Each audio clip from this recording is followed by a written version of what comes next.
রাধে রাধে বন্ধুরা, সুপ্রভাত।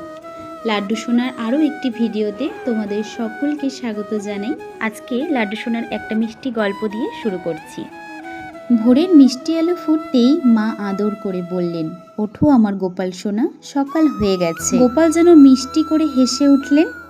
মা তাকে কোলে তুলে ভালোবাসায় সেবা করলেন, সুন্দর পোশাক পরিয়ে দিলেন এবং কপালে একটি ছোট্ট তিলক এঁকে দিলেন।